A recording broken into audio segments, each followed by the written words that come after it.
Hello, everyone, and welcome to the Amusing Panda live stream, your musing and amusing source for all things War Machine. This week, we are talking not War Machine, but Meat Machine with returning guest, Mr. David Kwon. David, come on up. Hey, what's going on, y'all? Glad to be back. Glad to have you. How does championship feel? It feels pretty good. Yeah. I've been playing War Machine off and on since 2009, I want to say. And I think this is the first IGQ I've ever won out of all the editions that we've been playing through. So it feels Mhm. great.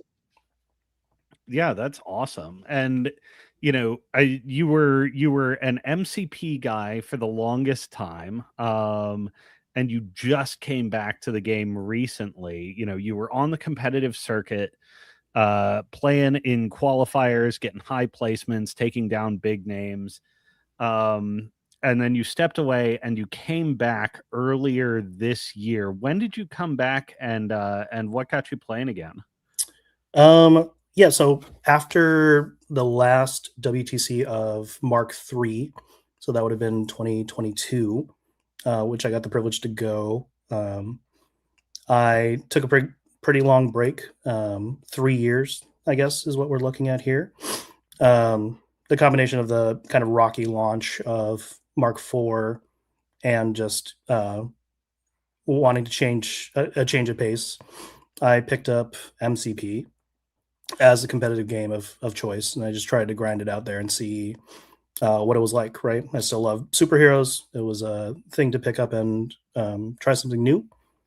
Um, I got to go to the WTC for MCP the following year, which we had a shared WTC venue, so saw a lot of the same folks. It was super fun. It was in Copenhagen. It was a really great time.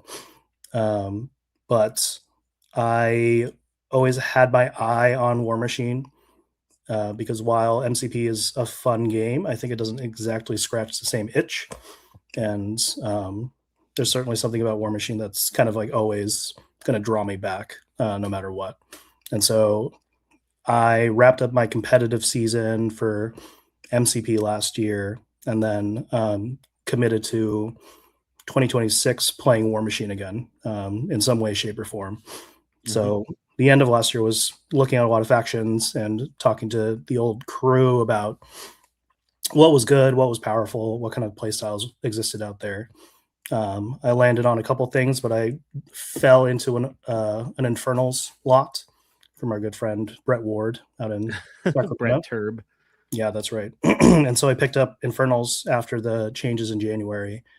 I got to agathon some people out there, and that was my return back. So that was 7 months ago now.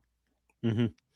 7 months, and you played in the San Diego Beach Brawl, and then you played in Dragon's Fury and Meat Machine down in Tucson, Arizona. Mhm. And inside those 7 months, you rocketed from like making a comeback to now. I think you're between a second and first. You're pretty high on the IGQ rankings now. Oh, I haven't even looked. The points haven't been updated, but I'll definitely Yeah. take a look and see. That's down to I think Travis manually mining events, but I think you're sitting on like 35 or 36 points, something like that. Sick. Um yeah. So you're essentially a shoe-in for the finals in St. Louis. Are you looking at doing that this year? Yeah, for sure. I have tickets. Excited to go. It's been a while since I've been Nice. back. As much as I don't love St. Louis as a city, I love that event, and I love everybody from both coasts coming together and having the most competitive United States War Machine event, right? So, Mhm. yeah, let's do it. And No you're pizza. also I don't know if this got mentioned, but you're also alternating and on team one, and they're putting you through a pretty rigorous regimen, getting you back up to speed, not only playing what you're playing now, but playing all of their armies in case somebody breaks a leg. That's right. Excuse me. So I've committed to playing at least 10 ranked games with each of the factions that the team is actually playing. I was really fortunate because I was playing Grimkin for my personal competitive season, and Cody picked them up. And so that was kind of checking a big box there. I've played some old Umbre because our buddy Riker is on that faction. And then the rest of the team, I'm now rounding out 10 games with those. Hmm. Yeah, that's a big commitment, and it's really cool to see to see one that level of accountability on a team that they really are preparing for every contingency, and that you're just stepping into it without missing a beat. Yeah, I mean, I think it dovetails very nicely with my faction ADD and my wandering eye as far as what I want to play, right? Um, Right. for better or worse. But I think, I mean, the thing that I want to talk about today and what I'm experiencing now is it's really fun to step into another very good War Machine player's shoes and lists and listen to them and how they approach the game and kind of picking up those things that I could be successful with their lists, but also I get to look at how to fold those things into my own game and how I approach War Machine overall, right? Um, and so team one is Jake Van Meter, it's Riker, it's Cody, it's Brad, and it's Brandon. And so Hmm. like, those are some pretty great teachers to look at as far as how to be successful in this game, right? Hmm. Yeah, yeah, and to be successful in a wide range of approaches, you're essentially getting to mind meld a bunch of experts and take on what they're doing. Mhm. And at the very least, like, run an emulator chip in your own head for their play style. A lot of people will say when they encounter a novel problem, um well, I got to play it to see it, kind of thing, or I'll figure it out by doing, and they'll often lead themselves through a bit of a dark valley of, like, getting their head smashed in. But, like, not all practice is productive practice. You know what I mean? Like, the first game when you just get run over by something, even if you need to see it to believe it, isn't always the most useful information. Um, Versus, it sounds like, you're coming at you're coming at this with an intention to really understand all these different armies very deeply and very quickly. Yeah, absolutely. And with games that have some stakes to them, I think Hmm. that's really helping, right? I think there's practice games are great, but I think the if you reduce the amount of edge in those games, then there's a certain intensity or a certain level that you don't necessarily reach. And I think if we're practicing for tournament play and for when stakes are very high, it's better to simulate those real world situations, right? Hmm. And so the pod wars that we've been doing in the Wild West War Machine Discord, for example, they're rated single round elimination, and I think it's the best way to just at least have some of that competitive edge because the games aren't just throwaways. Yeah. Yeah, it moves you through a lot of games very quickly. There's your ratings on the line, and it's a quick and dirty steamroller. It gets you in and gets you going. Um,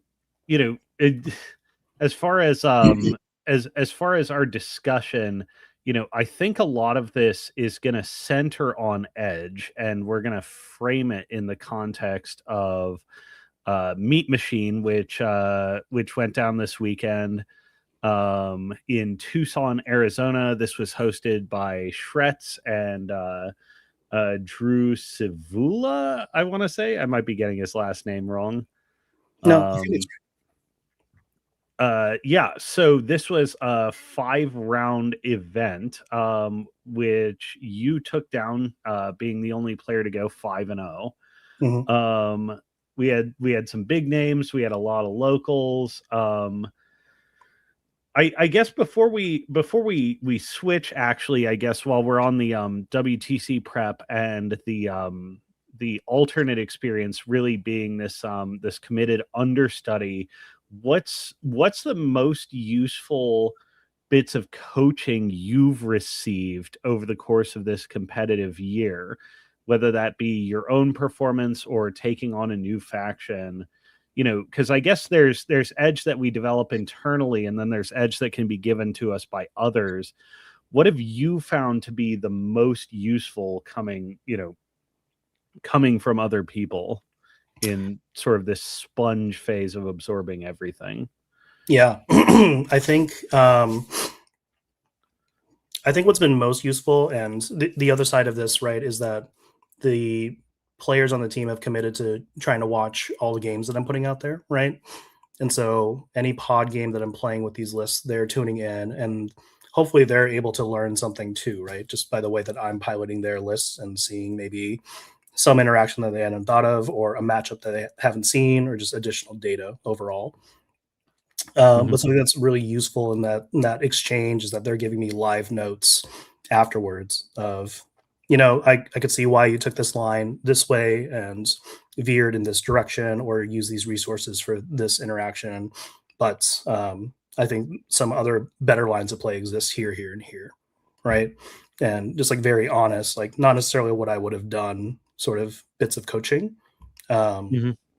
and obviously win or lose, just kind of like dissecting the game and seeing where I could have improved from their eyes, because it's their lists. Obviously they're very well versed in them, so just taking those bits and trying to incorporate it into when I'm playing again, I think has been the most useful.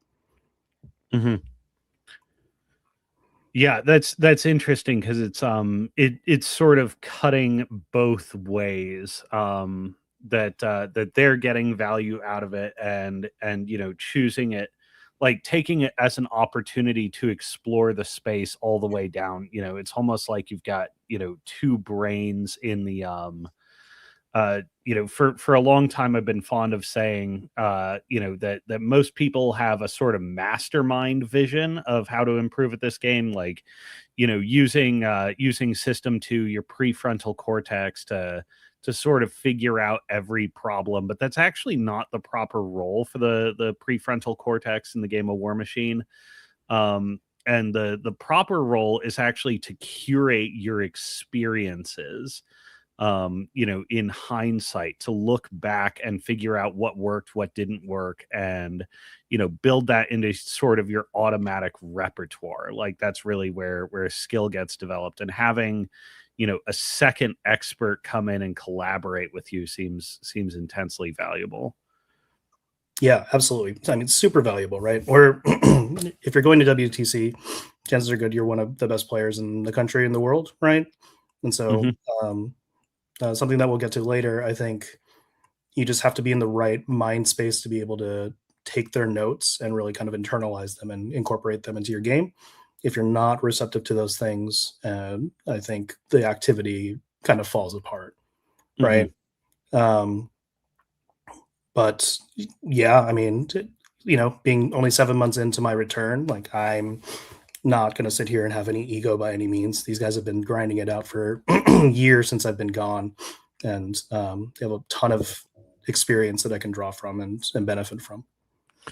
Right. Well, and that's an interesting thing too, because there's sort of the returns on experience tend to diminish over time.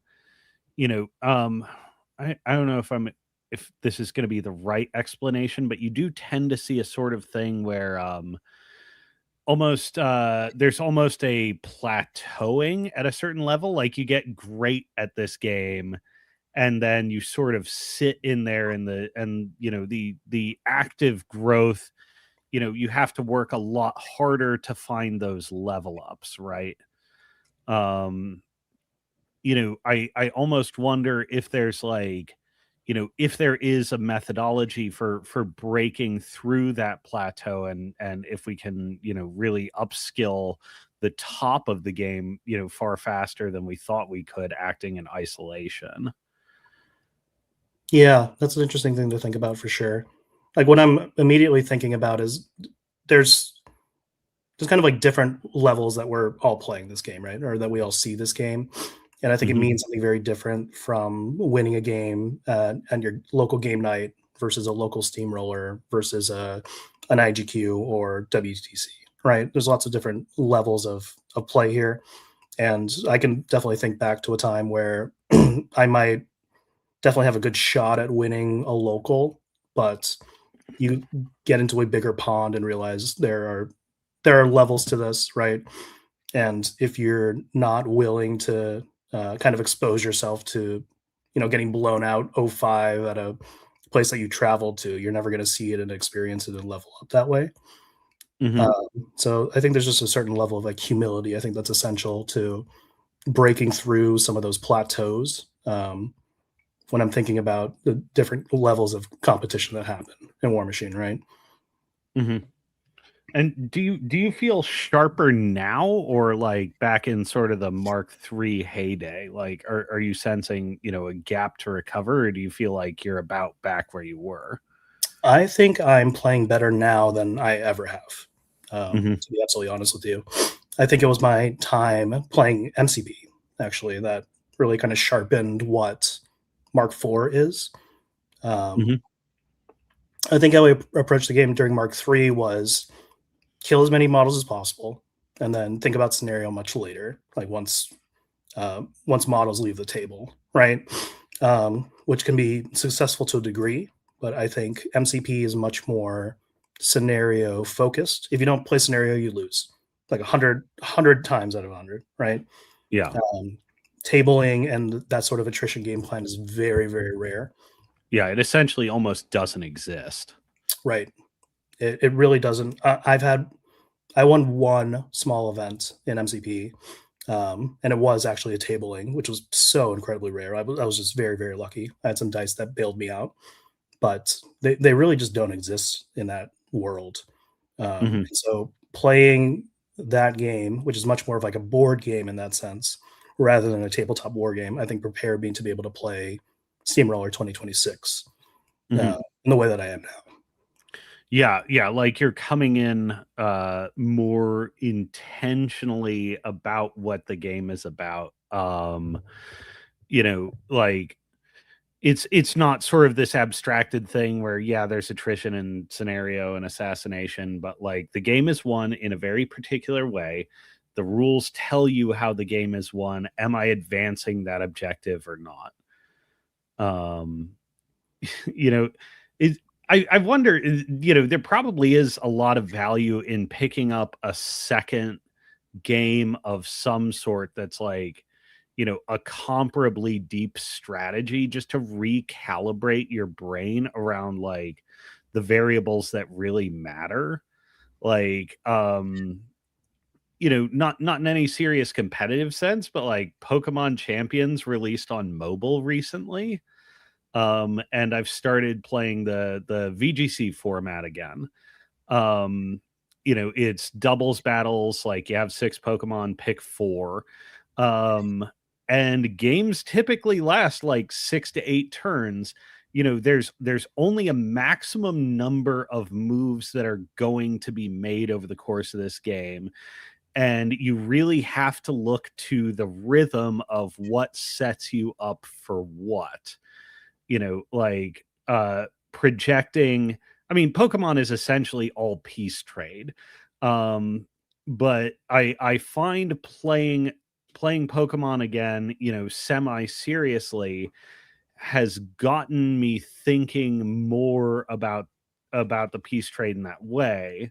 Um and even there were some moments for me over the weekend where I was much more proactively engaged in like enabling the dynamic next turn, in a way where I might not necessarily have been. So, I definitely get the, switching games being like a mental cleanse that lets you come back and see more clearly.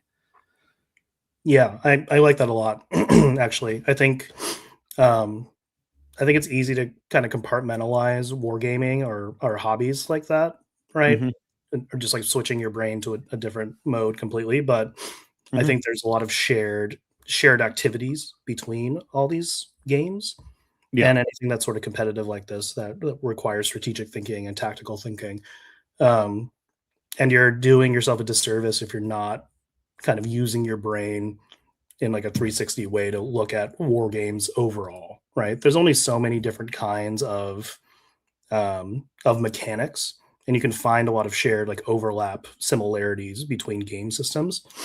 And Mhm. it helps a lot that I think MCP has a lot of shared DNA with Mark IV, right? A lot of the same Right, designers yeah, were yeah, involved. because it was the same designers that were working on War Machine at the time that go into, MCP.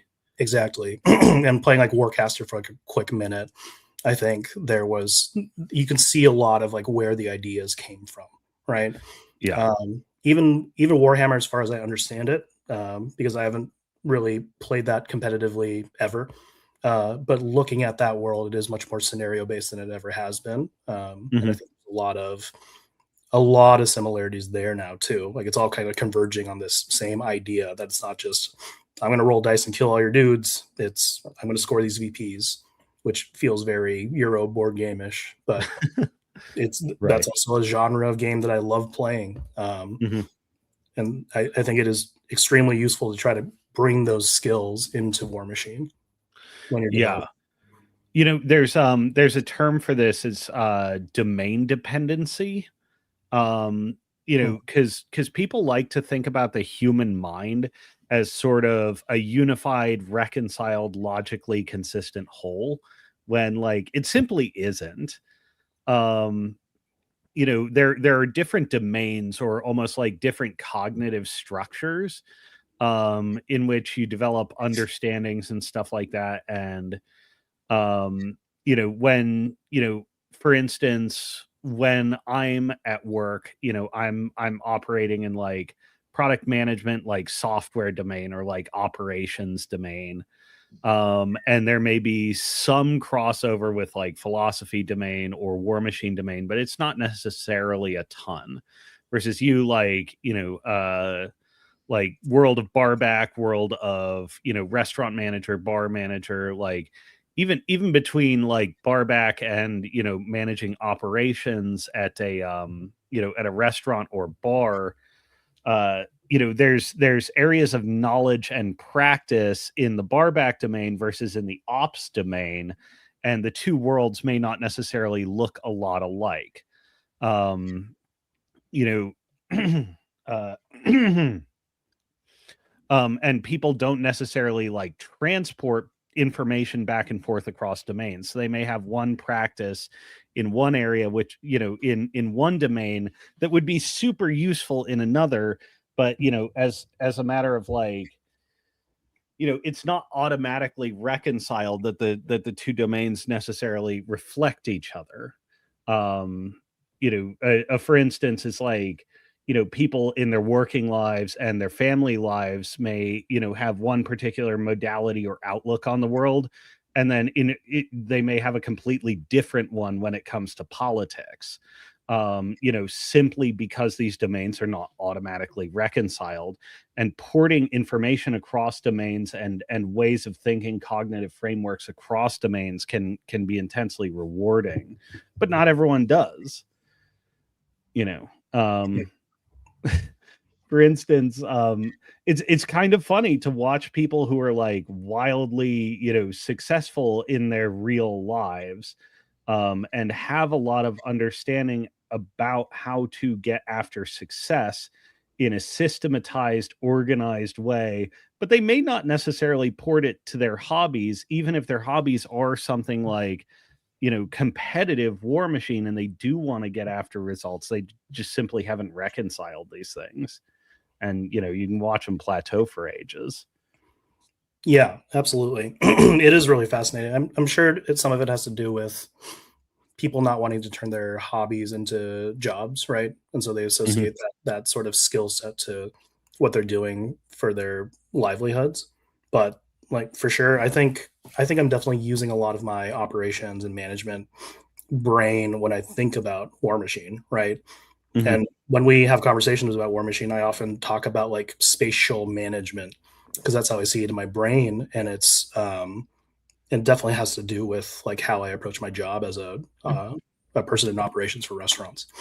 Mhm, mhm. Because what is an assassination if not just like building a tasty dish inside of a kitchen and then serving it to someone? You know, like it is kind of all logistically the same activity. Oh, that's a really good way of putting it. Oh, man. Yeah, this might be, like, the world's weirdest segue, but sometimes, you're building the main course, but the assassination run also includes building dessert, and you've gotta do both. Yeah. I definitely had a game over the weekend where I failed to do both and spent, an entire round and a half kicking myself for it. Um, let's talk meat machines. So this was a 5 round event. It was actually not 5 rounds in one day, for Stephen Williams, who was asking. We did have a Saturday, Sunday, uh, out of Isle of Games, in Tucson, Arizona, which is that where you started playing War Machine? Yeah, so I'm from Tucson originally. Josh Gardner, who was at the store playing, um, showed me my first demo. It was Mark One. He brought a Signar and a Kador battle box to the store, and we played a bunch of demos. Shout out to Josh. And so I definitely cut my teeth there.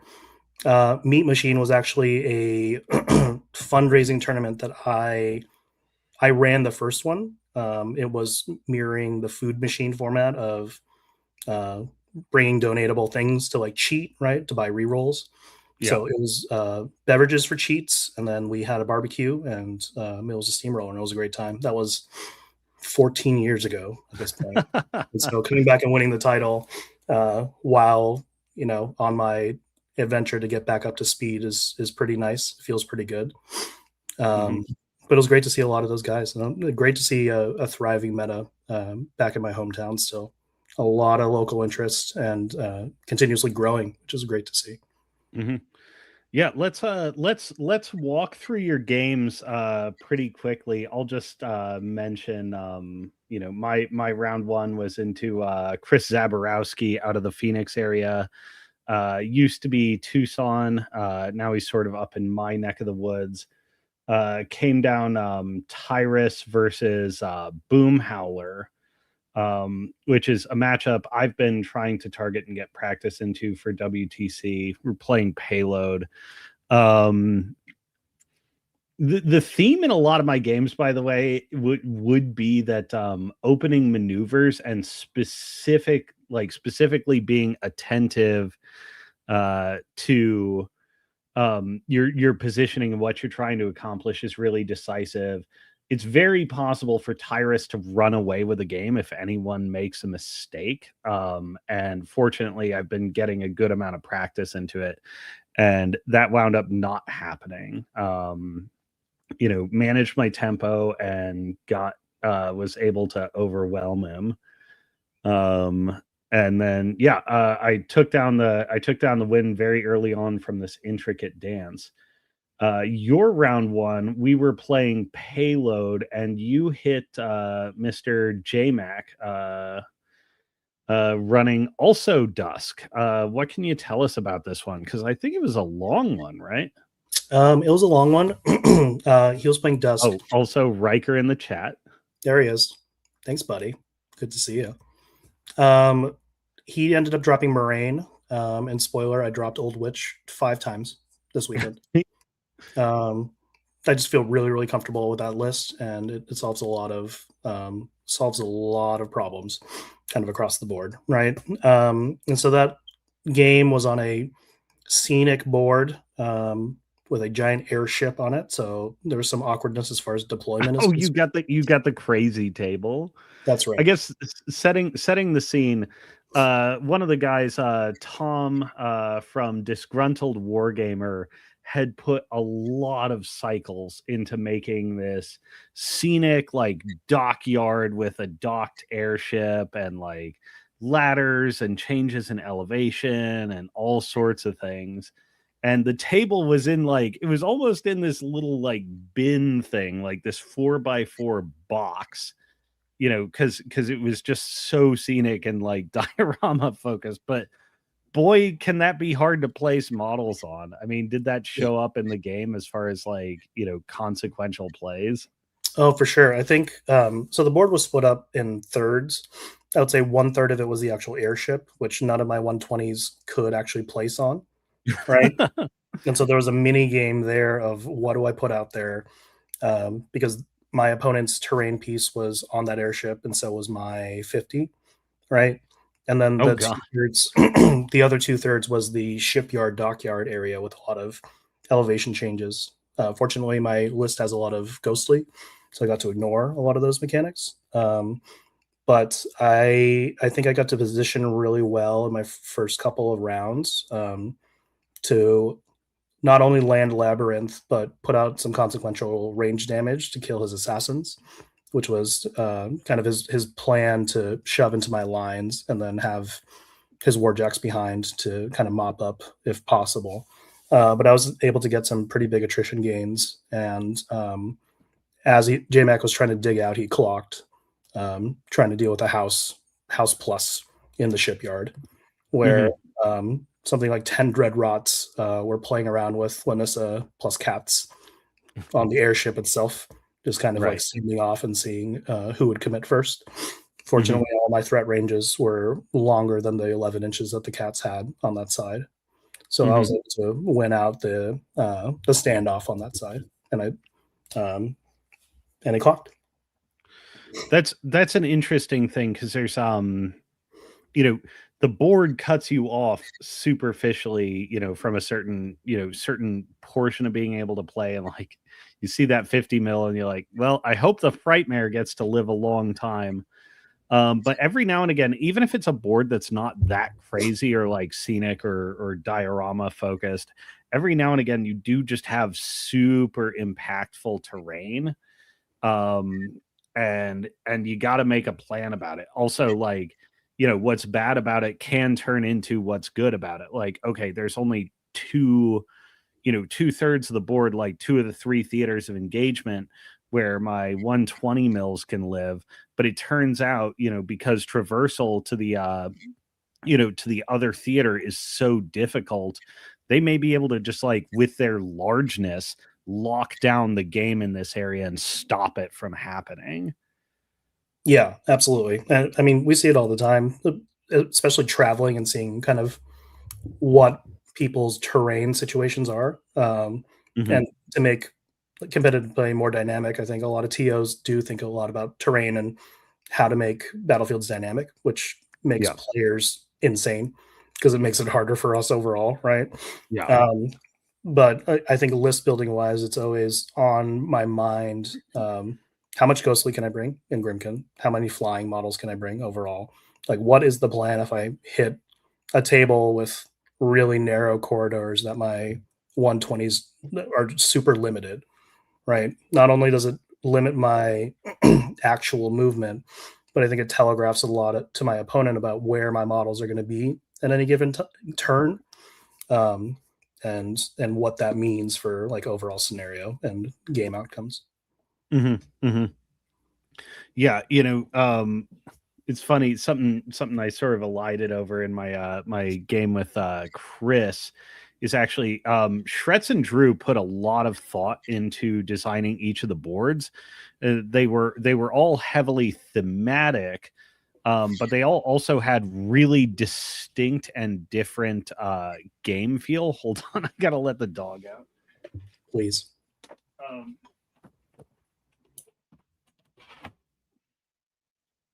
yeah, so the board I wound up playing on in round one was like the graveyard board, which I actually heard some other people complain about, which was, kind of surprising to me. And I think often, complaints about terrain are like, yeah, sometimes there are boards that are genuinely screwy and dickish and like, how did you possibly think this would fly?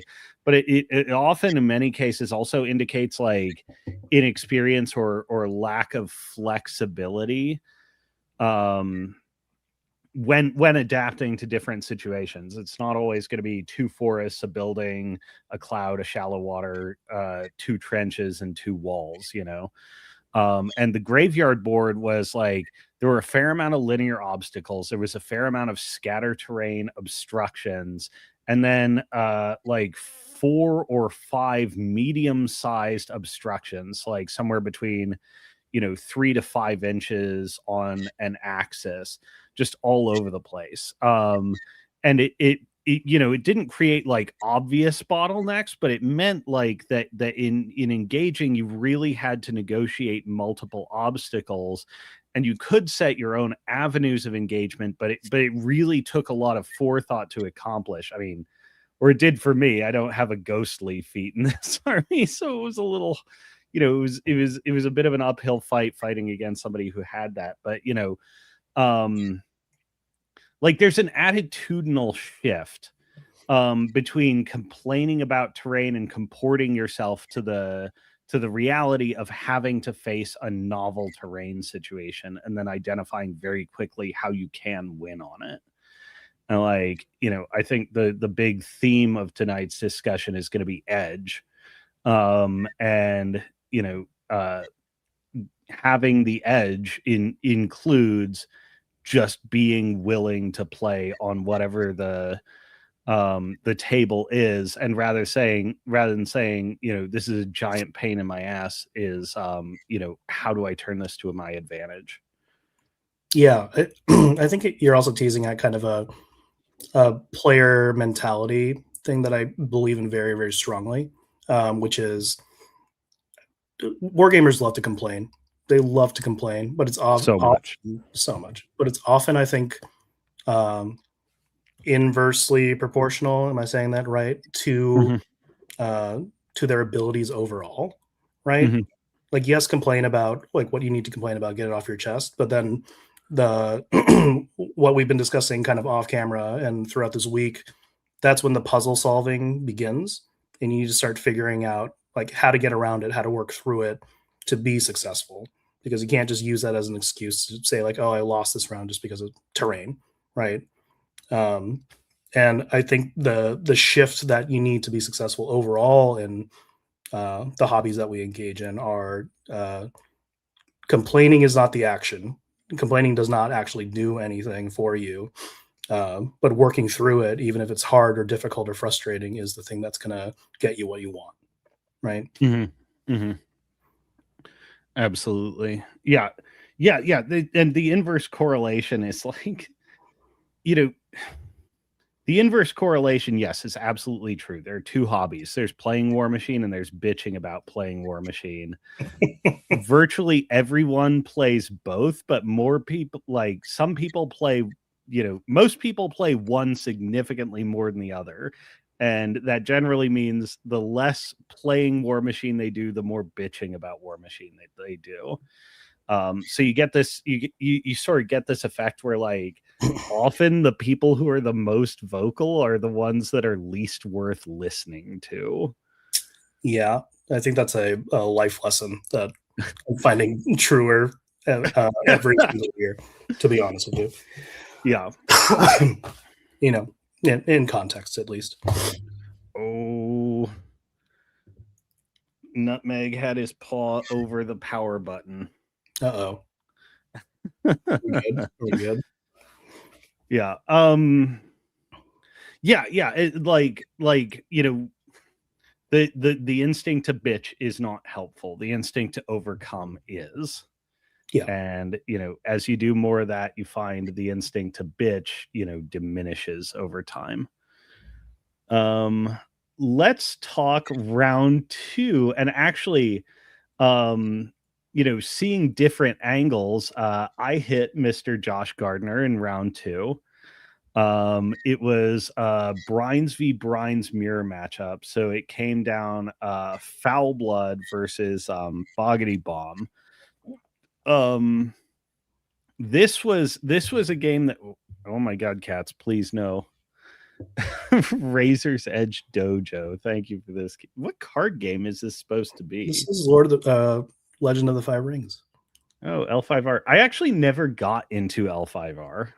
I got mean, I into was it. aware of its existence. I was aware that it was bigger than Magic for a while, but Yeah. it never bit me. Are we Um, supposed to derive something from this dojo that we just saw? I'm not sure. well, anyways, one thing. So we back and forth, and we both had a king. I did king on king violence and killed his, and I'd wiped most of his infantry. Josh actually like demonstrated, I think, one of the skills of edge, which is like, not only did I kill his king, um, but my king was in melee range with his caster. And Josh just like put his head down and stuck in there and came up with a run where he was able to slam scuttlebutt. Needs to roll a 2+ on slam distance to clip boggity bomb, get him down, and he's like, all right, I got a brig that can go into him, but let's look for every single possible angle we have that can get more damage rolls in there. um and most of them didn't come up. He clipped in, I think, like 3 or 4 points from like a powder keg blast damage, because he's like, this is do or die, I have to put absolutely everything into this. And he got me.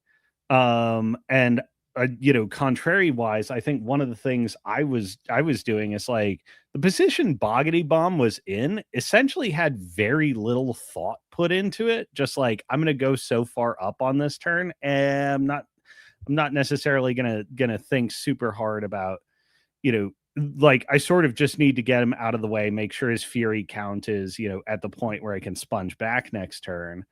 But I definitely had my overconfidence going, and not really, going through all the permutations, knowing that it was going to be a decisive turn for me from which there was no coming back. um and Josh dug deep and found what he needed to take the win off me. Yeah, pretty impressive for sure. After walking over after my game, seeing the board state, I was shocked. Like, oh man, you know what's cool is being able to slam an 80 mil with something smaller. It is Yeah. in the rules. It is in the rules, yeah. Yeah. My round two was into a local named Luis, who Mhm. was playing Thornfall. And Super Luis creative, is about as new at this game as you've been playing for, right? Or no, maybe even less. maybe even less. I think he was saying that that tournament he was hitting about 10 games in. Wow. Yeah, his models were beautiful. He's obviously great at painting. Um, and he definitely showed a lot of like immediate fluency in just like how tabletop games worked. So I was really impressed by how he was playing for how few games he had under his belt. Um, but that game came out to scenario. I was able to kind of shove my house into his lines and do a lot of attrition work and score, I think, 5-0 bottom of Mhm, two. And he wasn't able to score enough on the swing back, uh, mhm, which I think the thing that I feel proudest of is being able to recognize those situations more often, right? Of if I'm committing here, here, and here, and I'm scoring this, and I remove just enough models so that the answer isn't as brutal, then I'm building a scenario where, or I'm building a board state where I'm more likely to score out on my opponent's turn right now, right? Which is definitely a skill that I've been picking up from the team and is watching them talk about games and identifying situations where sometimes you could just shove your army onto scenario pieces and you have the points and it's a diceless win is what they call it in an MCP. right. Yeah, yeah, like, as soon as if you're up by a terminal value in points, like, you can stop piece trading and just start putting models physically in the way to make your opponent's access to points, simply off the table. Yeah, Um, yeah. Yeah, and shout out shout out to Luis, for being like going on 10 games, taking the first win, and carrying to 2 and 3 in He hit actually a sizable number of big names at this event, like a disproportionate amount. So your performance in your comeback time was extraordinary, but I think most impressive was in terms of output versus time in was Louise, coming in on like I think 2 months or something like that. So Yeah, congrats. absolutely. And notably, I would say a great attitude, Yeah, even as losses, right? Like, really wanted to talk about what he could have done better, how the game went overall, and what his plan was, and where it fell short, and where he thought he was successful. And I think all those are super healthy habits to have, especially at the beginning of his War Machine career, uh, right. to get that far with just 10 games, but also not cap his potential. Hmm. Absolutely. Yeah, yeah, that's the sort of attitude from which Edge stems, as one decides to become increasingly serious about this. Let me see. Round 3. Just real quickly here, I wound up playing Boggity Bomb versus Baranova. Uh my opponent was just able to get my king dead with multiple rounds of sustained shooting. Freaking two shock trooper pikemen charged the king, and both critted, uh which was pretty decisive from taking the king from mid 30s boxes to fully dead. And then turn around and like, oh, okay, gonna pop feet now. Boggity Bomb's gonna walk ghostly through this forest, sidestep off the same pikeman twice, notably not casting Flame Fist on myself, so my initial melee attacks were unlikely to kill him. And then get to Baranova, miss a boatload of attacks, and then kill her on a fire step auto hitting out. Still had some backup guns, but Well done, the well number done. of times I've gone for Boggity Bomb melee assassinations and missed like 90% of my attacks is getting like irritatingly high. Mm, And I think I think there's also a lesson here. One of the reasons I was able to get this run, I probably had some attrition plays here. It's never easy facing down a full health mastodon, but my opponent, one of his moves in trying to get the last, I think, 5 damage off the king was, he had some ancillary damage rolls he could put in with the hounds and a couple other things. But one of the moves that went off, early in this sequence of getting rid of the last 5 boxes was Baranova walking forward. The hard caster commits like basically always need to go last, even if they're the highest odds of success. Anyhow, you hit Daniel out of Tucson, and he dropped Bodan Lesnoy into you. I know Daniel runs a fairly uncharacteristic Bodan list, and this was on 2 fronts. Talk to us about this one. yeah, it was a lot of bodies. I think the title of his list is Bodan and his 40 friends. 40 something friends. Yeah, Daniel was super sharp. It was a very unconventional list because Bodan only had a single sword and board primeval in his battle group. But with the rest of the points, he certainly filled it out with double bears, double hunters, double wardens attached, hounds chosen, some goats. Mm-hmm. I think that might be it. Yeah, absolutely stacking bodies. I mean, I see Karovnik, I see Champions, I see an Animist and Veroni in there.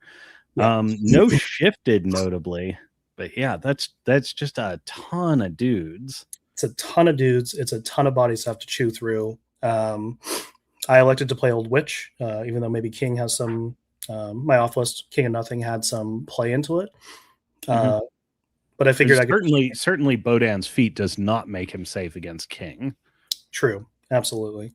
But I figured if I stayed disciplined and just did good work round per round, I would be able to whittle down enough of the army to score. Two fronts was not great for the house.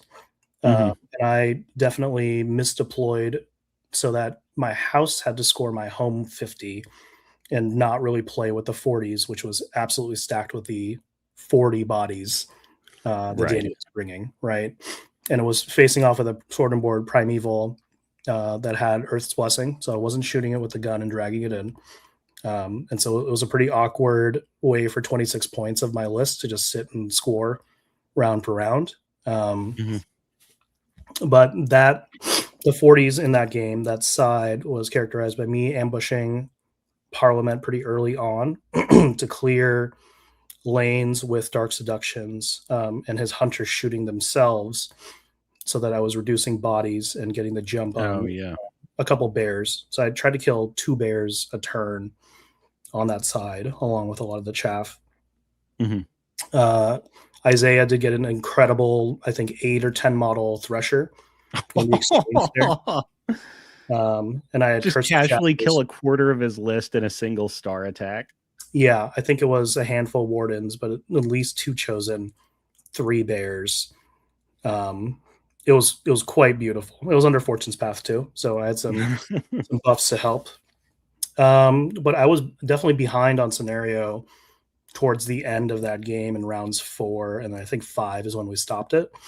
Um, but he left Bodan in within 13 inches of Old Witch at the end of one of his turns.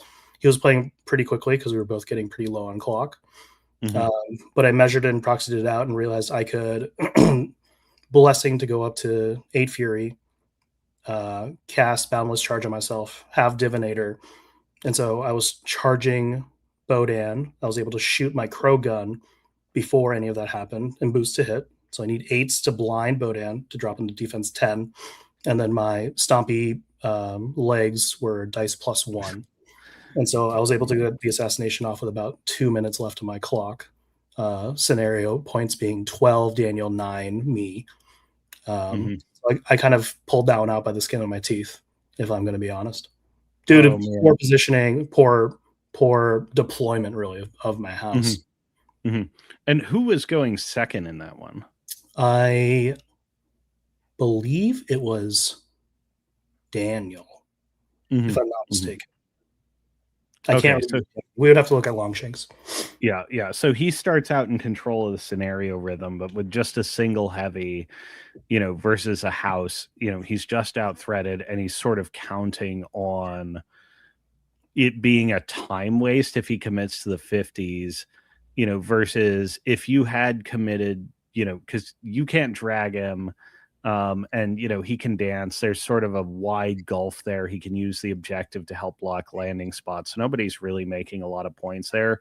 Versus, I think the game you kind of wanted to be playing um, was just brunting this massive wave of dudes with the house and giving him something to do that shuts off his live portion of the scenario just based on list construction and makes him consume a ton of resources turn over turn for not much return at all. Yeah, 100%. But I didn't do any of that, and instead I caught a lucky assassination, I guess. Hmm. Sure. I mean, I if the witch can get the charge and the blind and the regals, I don't know how much you can say it's lucky. Like That's true. she's just stomping an old man at that point. Yeah, Bonan just had to go deep with insight to get any sort of work done with what he had left in his army, and Yeah, so yeah, yeah. I mean, positioning might have been better, but again, we were both low on clock, so Hmm. when that pressure is on, it's certainly a different game. Yeah. Yeah, well, and I mean, I think there's in my round 4, there's definitely a follow on to that because you were positioned and prepared, to do the needful in that game. My round 4, I was playing against Devin, who had decided to pivot over to Orgoth. He's been playing Shadow Flame most of this year and last year. And I just need to stop putting Boggity Bomb into Sabrith. Crippling Grasp is just too high impact into a list with a Colossal. But he was running, I think, a Ravener, a couple of Jackals, and a Nathia for cohort models. So she gets her Hound and her Barrow Ghoul. Um, and then a bunch of infantry. And it was a funny thing. He starts out with like Ulcor Barragers shooting at my frog on his turn 1 going second, and I take evasive moves on the 2 Briggs who were both getting clipped with blast damage to put one in threat range of a unit of Reaver skirmishers if he pops feet. And he's like thinking to himself like, oh god, do I suddenly pivot into popping feet on bottom of 1 to take a Brig? He goes for it, which relieves a lot of crippling grasp pressure on me, because the feet is burned. But I was just falling behind in pieces, falling behind on scenario. Keeping up with that many bodies is hard. He can manufacture so much damage between crippling grasp and disintegration. So I wind up going for an assassination run. Sabrith is under Fog of War, basically towed into the kill box in the middle of the board. I do some analyzing and figure, all right, the only things I can get there are Kruger and the King. King has 3 shots. This can go really, really well if the King crits on his first shot and we just start doing a bunch of boosted damage rolls after that. King misses all 3 shots. Kruger hits one and after Focus Shave does 2 points and then misses his second one. But I realized I could stay in the game on scenario and maybe try again. The problem was like I sort of just got frustrated, and like there were things I could have done where like Scuttlebutt sort of just went to a random position and took some shots when I realized he couldn't have bypassed stealth. But looking back on it, I could have just done like, okay, a pop feet, Scuttlebutt, charges his 10 inches, takes a sidestep, takes 3 Swift Hunter moves, and takes a reposition to get fuel for the flames on Sabrith to really set up Kruger. Plus, like Scuttlebutt in the backfield, plus King in the backfield. Like, there's almost 100 damage boxes in your face. As long as I'm still on scenario, like, you have to do 100 damage boxes worth of work. I didn't do that. And what's more is like I didn't do that with my caster either, like positioning him, say, base to base with where the King was going, knowing he'd have to put so many resources into it to bring it down. There's no arc node on that side of the field. And like, surprise, my caster's right behind it. He's going to come and get you if you succeed at killing my Colossal. So this was me, prepping the main course. It goes. And then I'm sitting there like, crap, what's for dessert? Because the run wasn't the end of the game, but I didn't set myself up like it was. So, I think there's some failure to really analyze the situation there on my part. So run number 1 fails, run number 2 never materializes, and Devin wins handily on scenario. Your round 4 was against Mr. Max Mattingly out of Texas, who we are going to see in another 3 weeks down in Texas, 3-4 weeks. Yeah, that's right. He's running a big now championship, which is cool. Max was playing Kithgard, which I've had a ton of reps into because they've been really popular in these pods. And so I've seen Gunny quite a few times. And his other caster they brought for his pair was Stormcraw, which I had not seen as much of, but I felt like Witch in the house was a good answer into a lot of it. And I think after we recapped the game, Max felt like his pair just didn't have a ton of answers into either of those models. There's quite a bit of, I think we played on the same graveyard table that you were referencing previously, and I was able to pick table side. So I picked the side with the least amount of obstructions, which I think dictated a lot of how we were playing high stakes, right? Yeah. Dictated a lot of how the center 50 was kind of being engaged by Max. And so he wasn't able to put a ton into the center, and my house was there to kind of mop up whatever was entering. Um, and so he had to use a lot of clock and a couple of those middle turns to try to put damage into the house. He unfortunately couldn't. I had ill omens up, and so his beasts were dice off 4. Um, and he ended up clocking towards the end of the game with me having locked up a couple of scenario pieces pretty tight on his terrain piece, and a cage rager and a couple of contesting models on his 40 and my terrain piece. And so I was able to take that one. Hmm.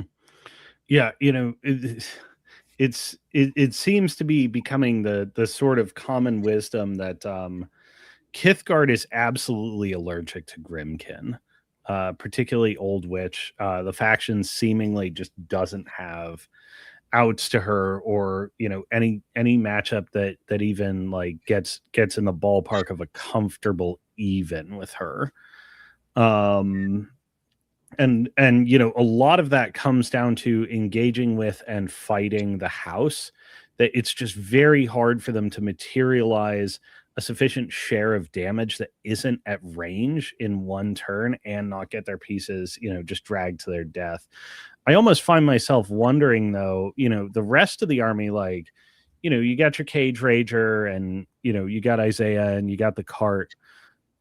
But there's not that many bodies. Well, there's a lot of bodies, but they're all relatively frail. And I almost wonder, like, is there wisdom in just forsaking fighting the house altogether and just going after absolutely everything else and reducing you to 4 pieces? So he did that really successfully, actually. I think that was his Mhm, overall strategy. His steelbacks just seemingly could not miss on these sprays into my dreadrots. And so mhm, by turn, I think the third round, I had maybe 3 rots left out of 7 on my left mhm. flank. I had some hollow men in that list as well that went up the right flank and did some work into his what do you call those guys? The tunnel rats.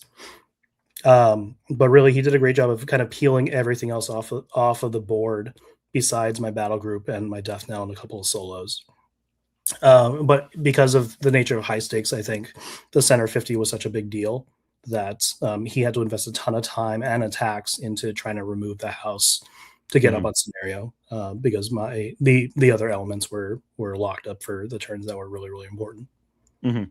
Yeah, yeah, high stakes, having that central 50 and just sort of meager scoring opportunities elsewhere, um, just lets bully pieces bully by controlling that center and saying, "No, you have to deal with this. You have to deal with this problem that you don't like having." Just skimming is not on the table. Yeah, 100%. All right. Yeah, any other thoughts on your round 4? Um, no, I don't think so. This was the probably the fourth or fifth time that I've played into Gunny. I did not kill him this time under feet, which is kind of a tradition. This team run, to be honest. But Oh, my Dragon's Fury lesson about Gunbjorn feat is, yes, it's prestigious to kill him under feet, but just don't go for it. yeah, Just fair. don't bother. Yeah, totally.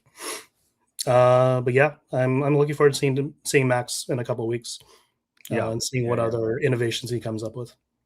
Mhm.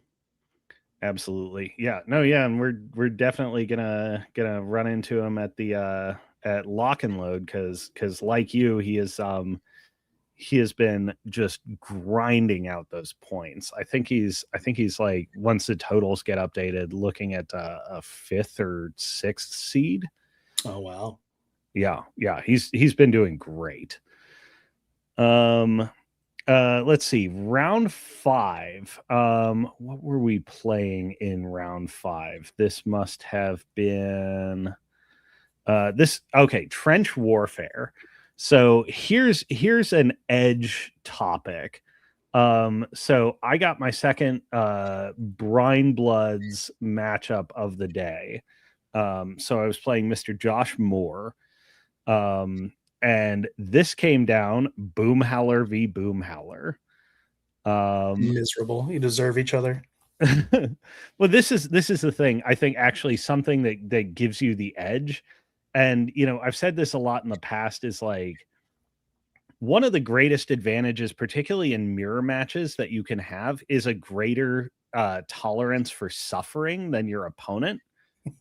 Um, and a lot of people, sort of reflexively think that mirror matches are like horrible or boring, or you don't want to see them. Like, one, rarely are mirror matches actually true mirrors. They're almost never identical. Two, there's asymmetry from the scenario. Three, there's asymmetry uh from turn order. There's a lot of variables that go on, and like one of the things with Boomhowler v Boomhowler, and that makes mirror matches quite challenging, is when you have two casters that are rocking defensive feats. And the sort of ancestral wisdom is, in a battle of two defensive feats, the player who feats second wins. um so there's there's a lot of variables to think about there. And it mirror matches will often wind up being very thoughtful games that sort of push you to your strategic limits. I actually really enjoy playing mirror matches for that reason, but like I said, a lot of people just don't. And it was pretty obvious that Brines v. Brines was one thing, but then Boomhowler v. Boomhowler, Josh was just on tilt from the start. Like, not thrilled about whatever was happening. Versus me, I'm happy as a clam in mud. Like, this is great. This is my wheelhouse. Deliberately pick second, knowing that control of the scenario rhythm also heavily influences who has to feat first. And I have a mild threat range advantage because I have Scuttlebutt and he doesn't. So I'm able to parlay these couple of factors into, like, models don't really die in earnest until the third round in this game. Like, it's round after round of positioning and maneuvering. And actually, big hat tip to Josh for not just feeding and piling in on top of two, which seems to be, when you're in that sort of behind on momentum position, the thing to do, because it would have been a disaster for him. But for me, I just stayed calm, stayed in my lane, and managed to feat second.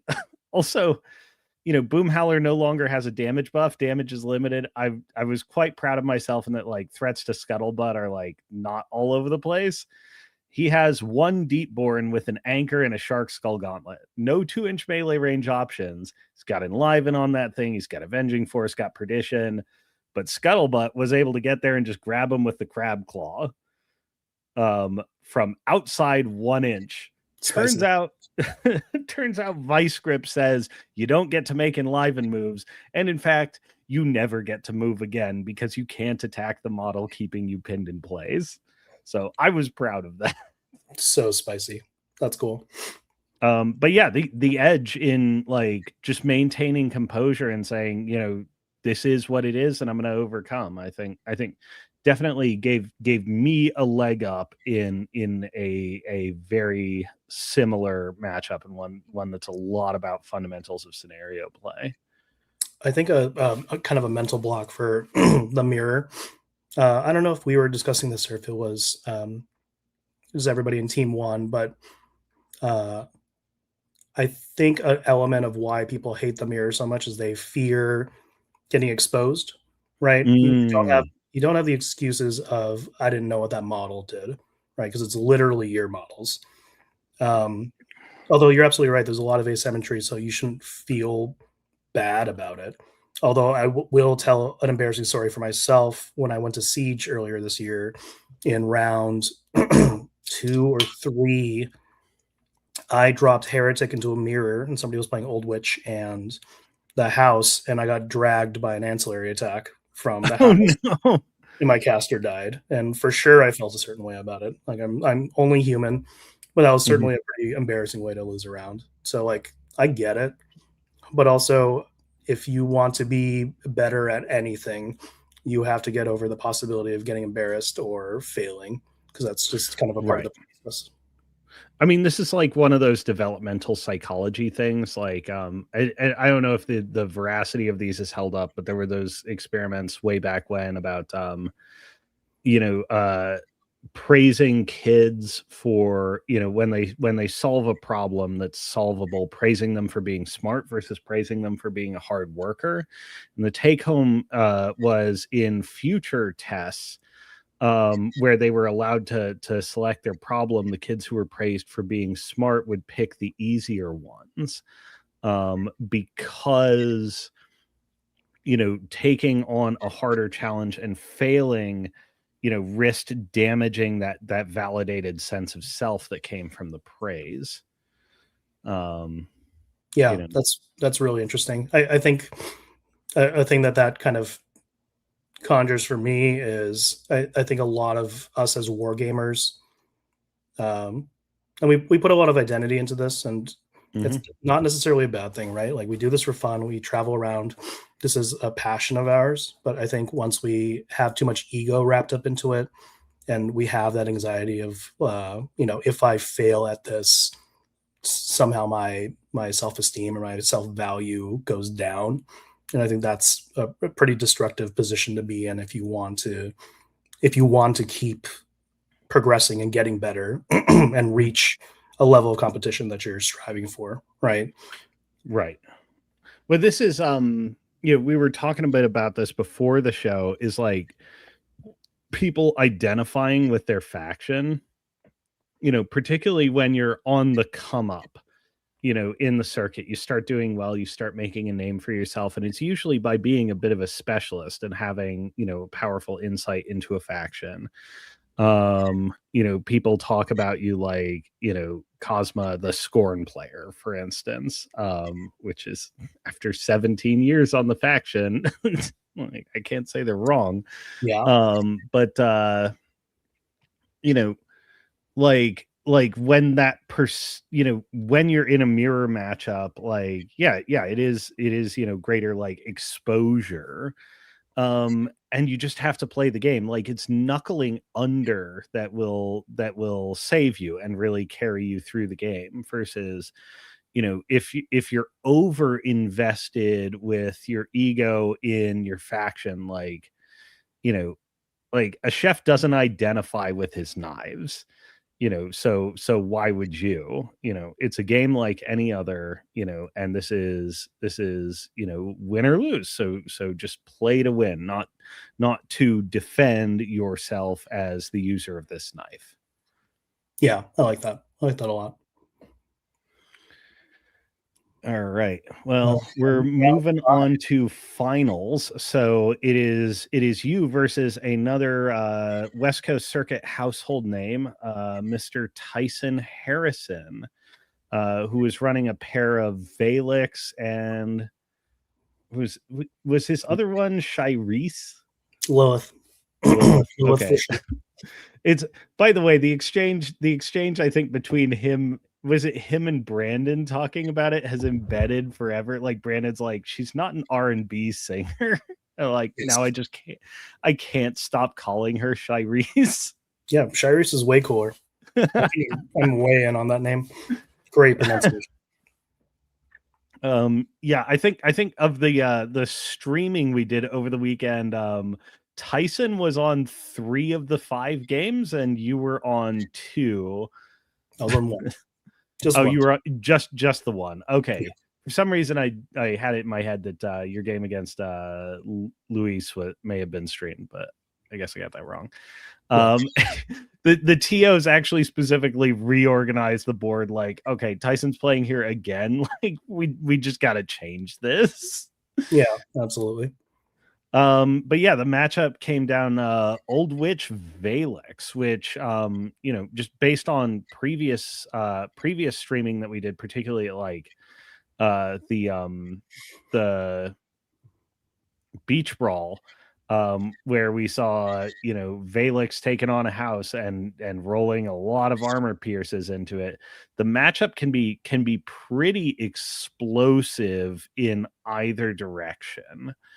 So walk me through what went down here. So Tyson wins the roll after we pick our lists, which isn't a surprise to either of us. I'm going to play Old Witch for sure into anything Shadow Flame, Shadow. What are they called? Shadow Flame Shard. I always get that name wrong. Chimera. I'm going to drop Old Witch all day long. And Tyson has been playing enough Chimera this year for sure, and seen enough Grimkin that a lot of the Chimera players have been looking for a solve for Grimkin because it is awkward. I think Lilith just can't do exactly enough into the house or into Old Witch because of Windstorm to make that matchup comfortable. And Kyrax, for whatever reason, I think just doesn't do enough damage. That trike is just not good enough, even though it threatens a little bit further, right? And so Valix was a good solve just because of that feat, along with the armor piercing head, is a disgusting amount of damage. The house cannot survive for sure, right? So that is a natural predator there. But it does hinge on the fact that you need to land Hunter's Mark to reach that 14-inch threat. Right. Yeah. And Yeah. Because the house has a mild advantage with boundless charge beforehand, and if it can get the trapdoor in play or the front door in play, the damage will absolutely get there. It's possible with like maybe Curse of Shadows if he does an Arcane Vortex and Enrage that the claws get there, but you can also throw in like contributing bonus damage. So like there's a bit of a dance there, and he really needs Hunter's Mark to give him the leg up. But there's also a lot less bodies in a Valix list than there are in a Witch list. yeah, 100%, which excuse me. I think Tyson definitely felt the lack of bodies in the list that he brought. But he won the roll. He elected to go first. He later tells me that he just wanted to take up as much board space as possible, which I understand in this sort of like KG threat range game.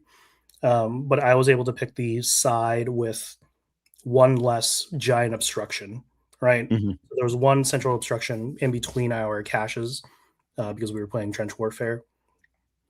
The Which side is that, those caches with like an obstruction nearby can just be an absolute nightmare for colossal positioning.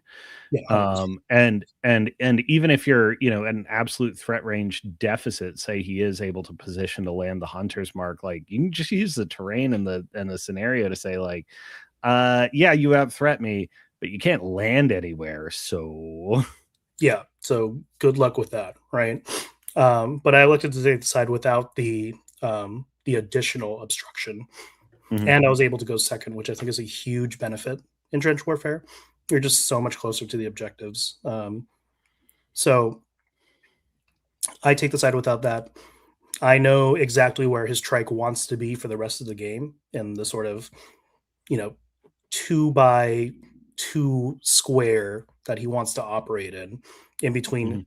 Tyson's terrain piece and my 50. Which is the point that I bring up to him later after the game. Is I took this side because that telegraphs exactly where these huge essential pieces are going. Um, and so that game came down to me being able to score 3-1 on top of two, bottom of two, because our standoff was if he lands a Hunter's Mark on me, he can threat 14 inches. But my opener of Grave Ghoul putting a corpse on a Cage Rager, which gives him Arcane Vortex, and then a cart generating a corpse and then passing it to Cage Rager. And then when Cage Rager activates, Burning Blessing for the third corpse Mhm. means for at least a turn, 3 Hunter's Marks are useless. And Mhm. so the matchup really depends on him either burning through those corpses and trying to plan for another turn, or having his Hunter's Mark of Apex within 16 inches of my house so they can land the fourth. And that's also under the condition that I don't have Ruin up in a way that I can turn that one off as well. Right. And because I loaded up This is a delightful man bites dog scenario. Like truly, right? Arcane Vortex eating a trike. Yes, yes, yes, yes. And so I was able to position in such a way that he backed off top of two, so as not to get charged by a house. But then I was able to score 3-1 on my turn. And then top of three, he tried to dig out by killing a Gorehound that was contesting the 50 on my right, but he just wasn't able to do it. And so I score out top of three. And just as I win, Brandon had finished a top of two assassination because he wanted to He commentate on the specifically game. wanted to get through his game fast so he could come and commentate. Yeah, and he was just so disappointed. But he should have killed faster. I don't know what to tell him. Oh man. Yeah. I think I overheard his consternation at missing the game, like from my game. Yeah, for sure. But yeah, that was the game. I think we played an incredible, like very cagey, like in our minds threat range game for 2 turns, and then unfortunately I was able to score out and win. Right. And it's the strategy you're using for denial is there's a couple of layers to it, and it's not always like it's not immediately apparent that you would invest this heavily in this specific angle of denial, like that you could eat additional board space if you just sunk every possible corpse into allowing you to buy that position. Oh, hello, Smudge. Yeah, and just having the yeah, that's like really good wherewithal in knowing the variety of avenues that you can pursue. Like another is, giving him the houses and making not only where his destination is, but his paths of approach very, very predictable. Because he's not running like a ton of Hydrixes or whatever. Like this is the vector you have to be worried about for losing pieces overall. And the second order, like what's downstream of this, is that the scenario sort of defaults to the player with the control of the rhythm, which is you. So it's just a very thoughtful way of putting a lot of pressure onto him. I think though that like there's another area where sort of the edge manifests in this game, which is generally you want to trust your instincts, but sometimes your instincts are wrong, and things that throw your instincts into bad places are being confronted with novel situations, and being confronted by like clear threats. Like Grimkin is a big bogeyman right now, and a lot of people feel uncomfortable about their matchups. So it's often pretty common to resort to like a place of comfort, um as a sort of audible. And it sounds like Tyson saw it like, yeah, I definitely should have called to go second here, actually. Particularly when you're playing a fast army, you're like, oh, I'll just eat a lot of board space and put the pressure down range and so on and so forth. But especially when you're on like, the questionable side of a threat range exchange, like taking board space may not actually benefit you, but it feels comfortable because it relieves a lot of pressure off of you early on. It compounds it with interest later on. And I see like that's actually something I'm trying to beat for myself with my Boggity Bomb army, is like, oh yeah, I can just eat all this board space, but my opponent can sort of just avoid me. And like I need to resist the impulse to eat board space and just say like my threat ranges are so long anyways, even if I don't consume large portions of the table, they still have to back off on their two anyways. And it's much better me being in control of the scenario rhythm. I don't know. What do you think about all that, and sort of where do you identify the edge in this game? I think the edge in this game was, I mean, honestly, seeing the matchup a bunch because I've been watching players play that matchup specifically because those players were looking for Valix as an answer into the house. And that opener specifically of burning the blessing to get the third corpse is something I had not considered doing until I watched Cody, my teammate, play that exact same opener into Hunter's Mark oriented things or into lists that needed spells to land to really start an exchange or start an interaction that was favorable.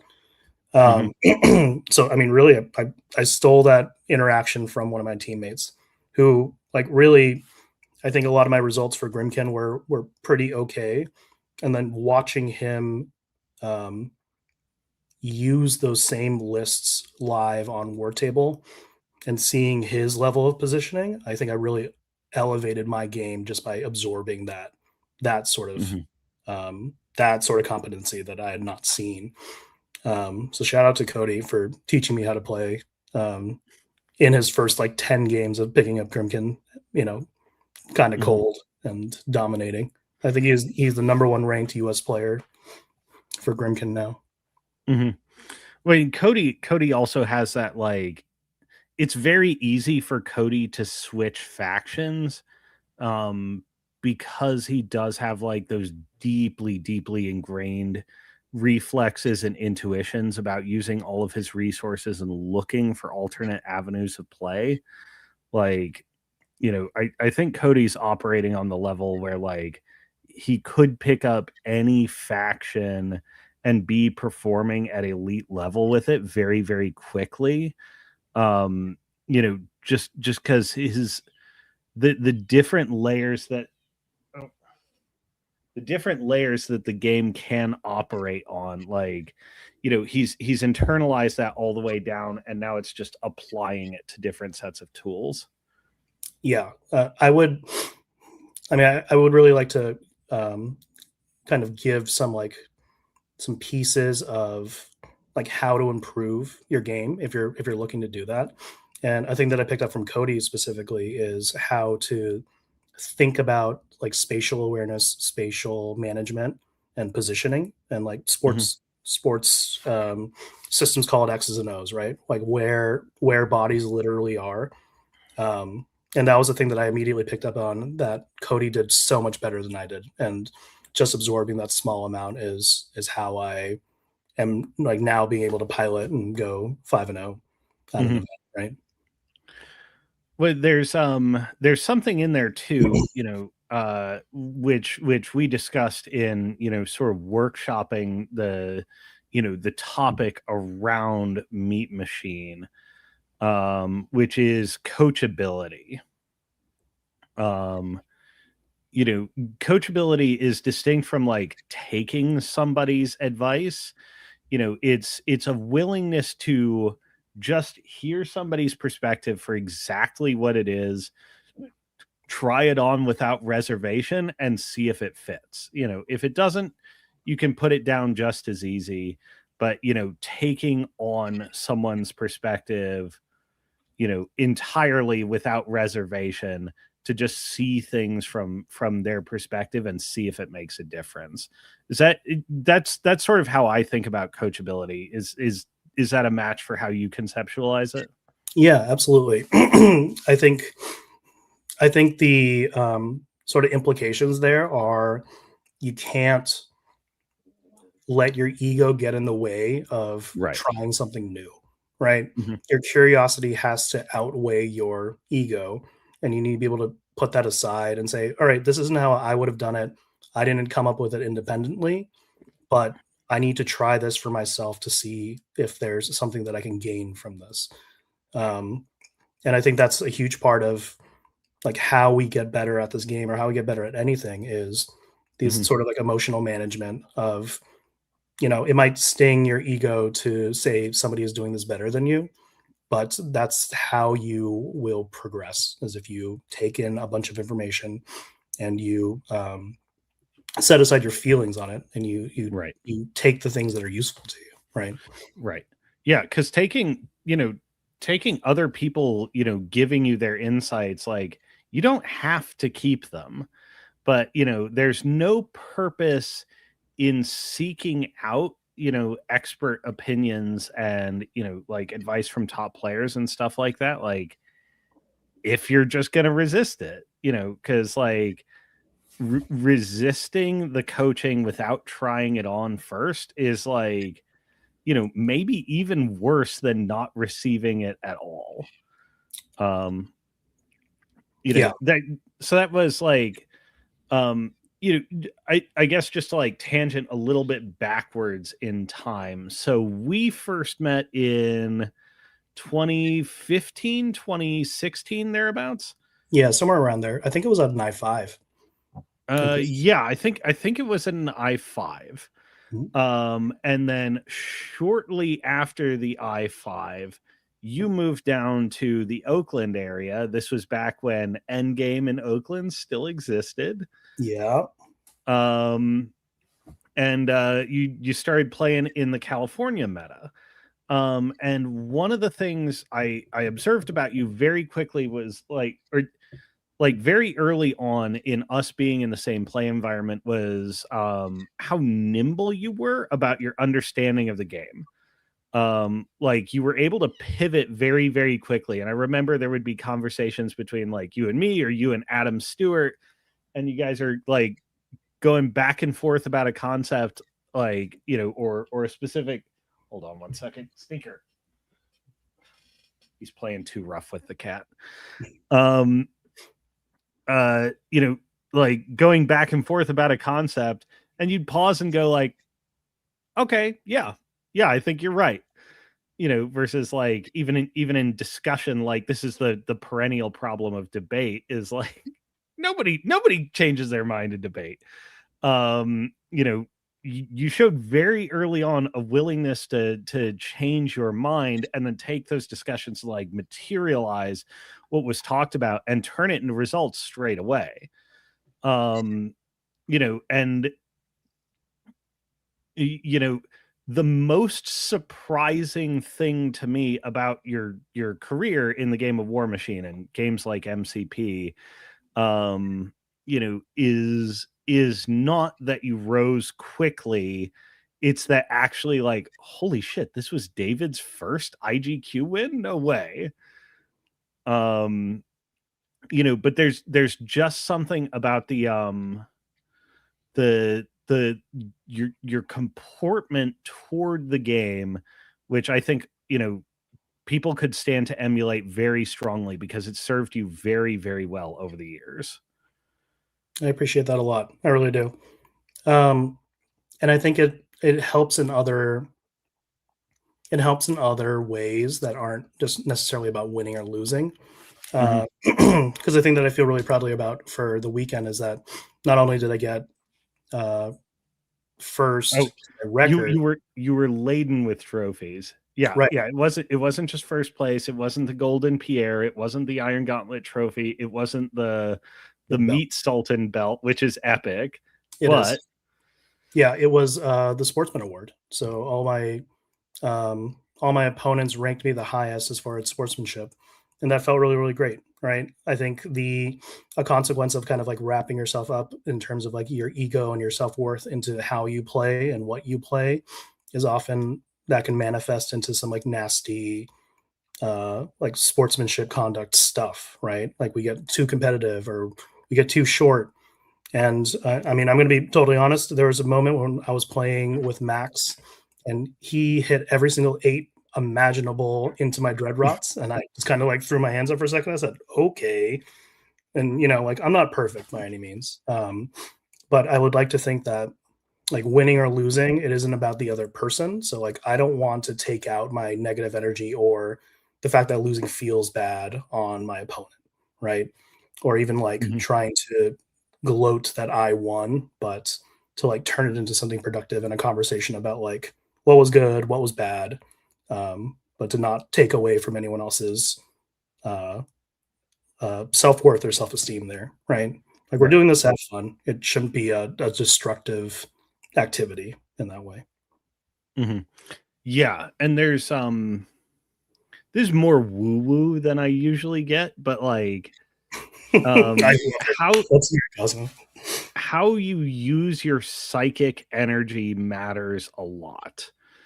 Um and by that I mean like the energy of your psyche, like what your, person is oriented around, and directing its attention toward, um channeling it into your opponent, channeling it into the dice, channeling it into the army is like, you know it's kind of wasting that limited attention from your psyche and putting it into something that yeah, can be damaging interpersonally.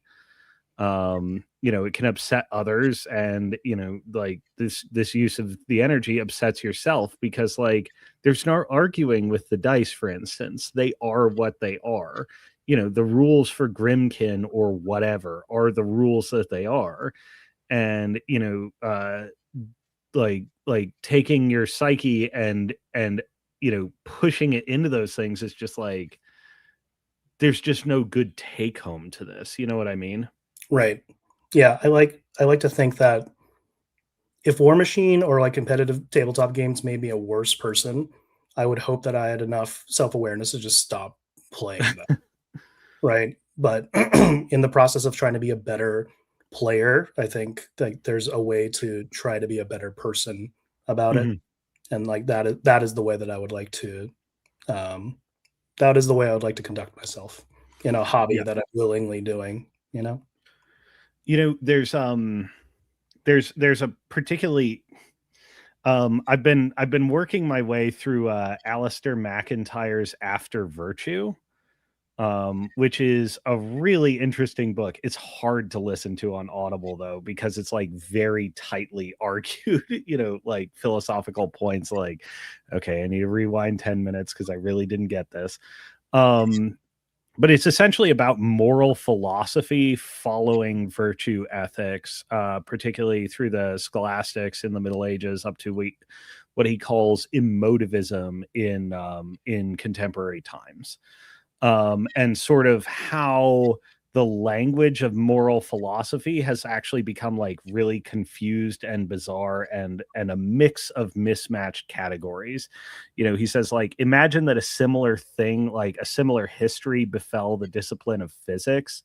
And people had uh um like, like physics journals were filled with papers that discussed in equal parts quantum uncertainty, Newtonian physics, phlogiston theory, and the luminiferous ether. Like, it's such a mismatch of like, but we have all these artifacts of like ethical terms that are completely incompatible with one another, that just don't make sense, and our language for talking about these things is often really incoherent. He argues in favor of virtue ethics, sort of in the ancient Greek style. And I think one of the, some of what's going on here, the proof is in the pudding, that actually probably in the long run, the virtue ethicists more or less have the entirety of the correct answer. Um, you know, Cultivation of excellence in a given field is a cultivation of virtue, but there is a domain portability to it. Like, you learn how to become and like virtuous in this one domain, but you also learn something about your comportment of yourself toward this objective thing, be it the game, your physical fitness, your marriage, or like your career, whatever area of life. And if this process is proceeding accordingly, like, excellence in one area begins to expand to like the methodology for virtue in all areas. um and one of the things that shows up too, like, this is another massive source of edge. Like, yeah, if you were becoming a worse person, like, the virtuous thing is to stop. or at least like, take a breather and recalibrate your relationship and say, why is my relationship with this different to all the other areas of my life that are working, where my attitude, has been one of cultivating virtue. um and something like Aristotle in particular was very insistent that there are also layers to friendship. That there's friendship of necessity or opportunity, like economic, relationships or whatever. I forget what the middle one is, but he says, like, essentially true friendship, and what like is ultimately one of the things that makes life worth living. True friendship only exists as friendship of virtue. um, uh, that it can only be had between virtuous people who share that comportment toward the world, themselves, and to one another. And I'm looking at my relationships, for instance, with top War Machine players like yourself or Brandon, or like Cody, who I've been on a WTC team multiple times with. Like, really comes to mind is, these relationships are actually super fulfilling and super generative for my own performance, because there's that comportment toward what they say of, like, they're seeking the good, and like they're seeking the excellence in me, and it's very easy to steer into that. You know what I mean? Yeah, yeah. Even though I only understood probably 95% of the words you just said. Yes. I did take philosophy as a minor in Oh, nice. college, so a lot of this does actually resonate with me quite a bit. But yeah, for sure. I think if your goal is just to win, right, in this activity, I think you're missing a lot of the other benefits to this. If you're just Hmm. trying to be like the best version of yourself while you're playing War Machine, I think that mindset goes a lot further than you would expect, and is maybe a little woo woo, but that's just how I want to play and how I want to approach the game, and how I want to approach the community overall. Hmm. Absolutely. Oh, I'm so covered in animals right now. I have two kittens So in my lap, one on my shoulder. The dog's feeling left out. just every um, week, just a menagerie over there. so so I think something we sort of glossed over in the beginning, or maybe this was in the pre-show, but you've been having conversations with Brandon and your team about this, but you sort of figured out you know maybe what I'd call a taxonomy of edge. And I remember you saying to me, like, everyone, when talking about War Machine, people like to push, the contributing elements to success, push all of it onto, the mental game, as it were, which is distinct from, what is it? Like, there's the mental game or game understanding, and then there's the psychological game and the physical game. Yeah. Um yeah, can you talk to me about that, and sort of why the mental game or game understanding is sort of overladen, and what those other areas are that people underestimate? So I was talking to my team about this, because it is something I love thinking about, is how to be, what are the categories to invest in terms of your time and your resources and your conversations to try to get better at this game, right? And the categories that I see it so far, and Brandon put this very succinctly, and I appreciate it a lot, is there's an emotional component to how we approach this game, right? There's the cognitive um, category, and there's also a physical category. Mhm. And those are the three things that you could look at as far as how you perform and what you need to additionally invest in to try to break through those plateaus that we talk about. The cognitive category is the thing that we talk about the most, I think, in like Discord channels and like post game Mhm. uh, analyses, right? But I think it's largely about competency of rules. Obviously, you need to know what the rules actually do and how they interact with each other, but I think there's an overemphasis on those things, um, because there's a physical component to this, which is like spatial management. And that's the X's and O's that I was talking about that I've watched Cody really excel at, and I tried to fold into my own game, which is the threat range negotiation. It's the where a model is and where it needs to go the next turn, right? It's the like what is at risk of being taken off the board versus what is safe. Uh, and those things in my mind are separate activities.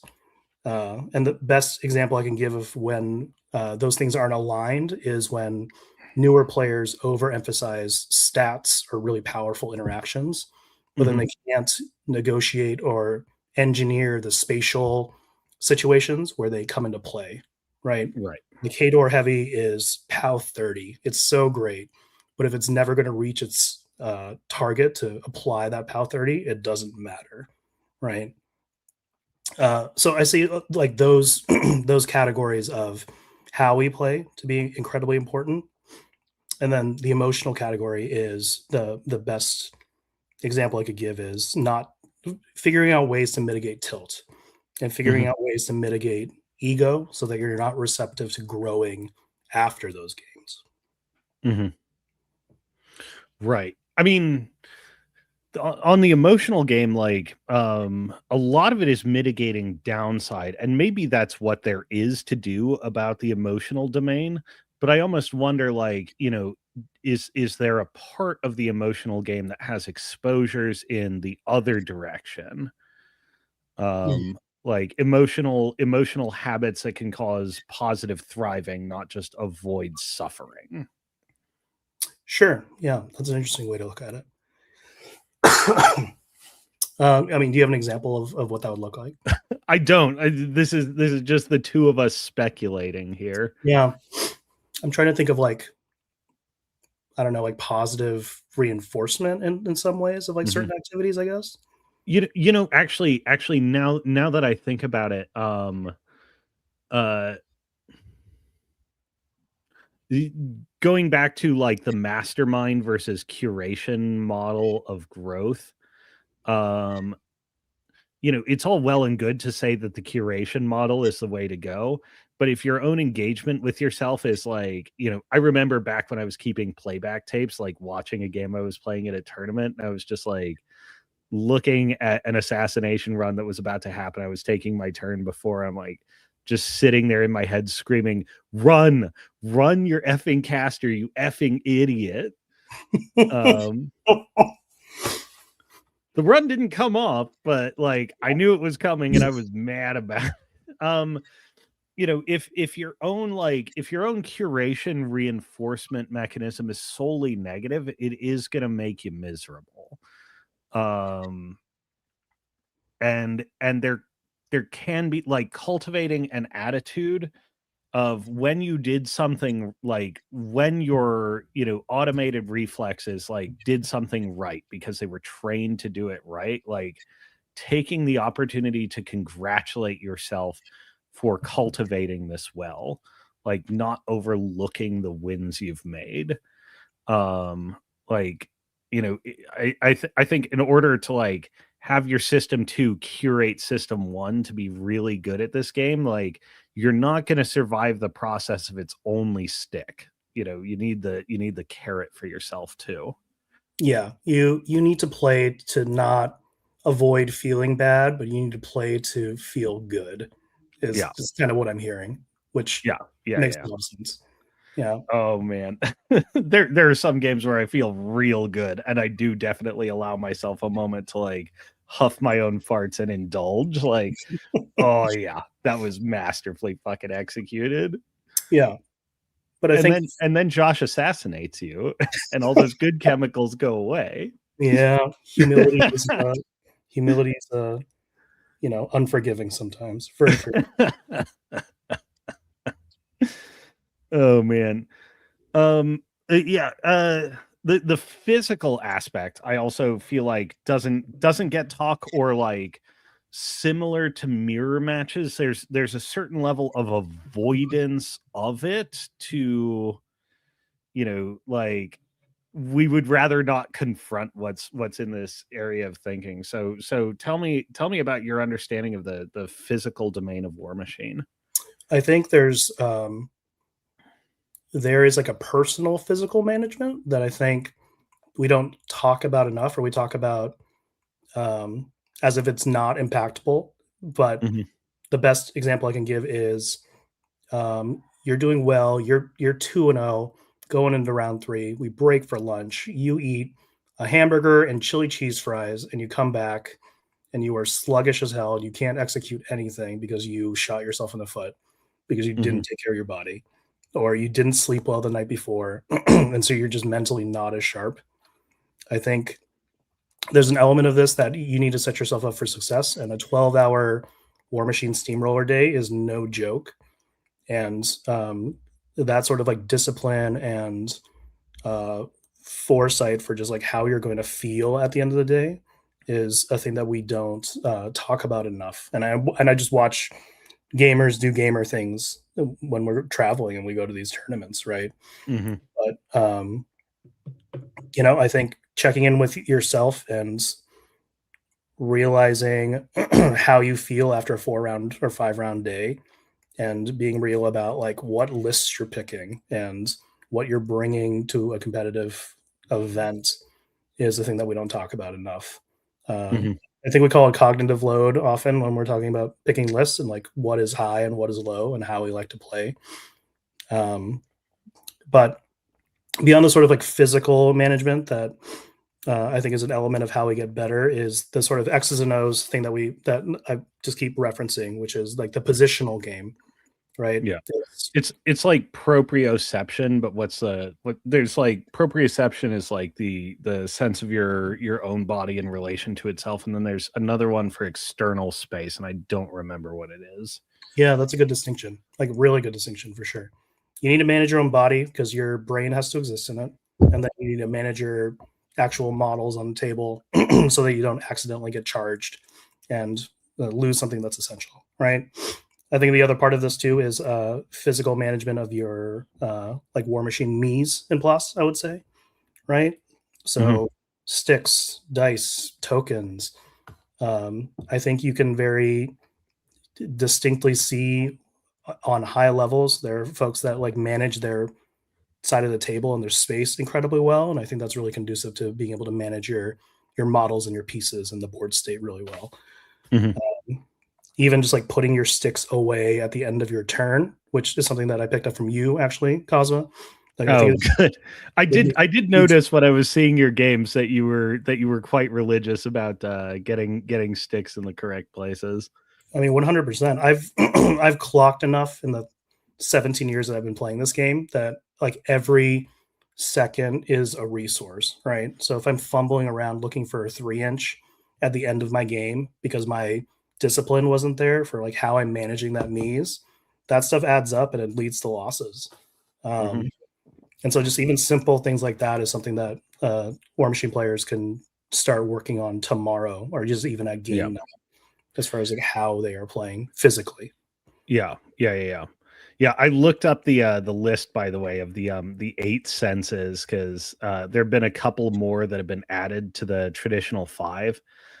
So interoception is understanding of, one's internal bodily states and, like, what's your sense of what's going on with your body. Um, and then proprioception is, like, an understanding of like your body's orientation in space and what it's like where it is in relation to other things. And then vestibular is like sense of balance, spatial orientation, and um like physical actions when your body is doing a thing, like the sense of the trajectory of those actions and so forth. Mhm. A lot of the physical domain really does tap into the last three elements of those, like, particularly proprioception, and just like having the ability to pull back and visualize, like, not visualize, that pushes it onto another sense, but like checking in with where things are in relation to each other in a broad sense rather than just tunnel visioning. And then interoception, like, understanding your own body states, and getting managing the physical stuff so that it doesn't become additional, burden to your cycles during the game. I'm getting older, and I'm finding tournaments don't play the same way as when I was in my like 20s or early 30s. Like, I was packing to go to Tucson in a bit of haste, and I did not bring my tennis shoes. I was playing in sandals, and I'm like, Oof. like partway through day one, like my knees hurt. This is awful. Yeah. As you age, there are just things you're gonna need to manage more. Otherwise, they will become obstacles to your performance. And like what you said about like hamburger and chili cheese fries and stuff, like I figured that out years ago. Like I either eat no lunch or a very light lunch at tournaments. Um, Actually, my traditional Isle of Games lunch is actually now like, a chicken, like most of a chicken salad sandwich from the grocery store next door and a beer. Yeah. Yeah. That's Um, the way for sure. uh, but like there are going to be attendant features, and whether it's doing nerd things like not turning down the chili cheese fries, or whether it be like just ongoing physical condition, like yeah, like you have to ask yourself, like, do I need to do things to take care of my knees? Should I do a sleep study and find out if I have sleep apnea? Could I stand to lose between like 30 and 100 pounds? Just because the physical stuff you aren't dealing with is turning into burden. And some people can play through those things, but they may be doing well in spite of those things. And there's just like a lot of layers where you have to have conversations with yourself. Like, one of my goals, like my knees hurting at Tucson and my knees hurting at Adepticon, have been enough instances where like, okay, I'm tired of dealing with bodily pain at steamrollers. So like, like physical fitness is turning into a priority for, my competitive career. Yeah.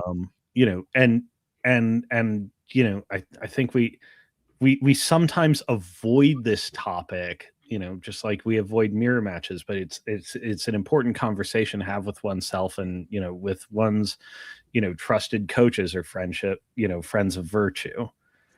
Um, yeah. Yeah. Take care of your body. Stretch a little bit, y'all. Drink Stretching, water. yes. Drink Actually, yeah. water.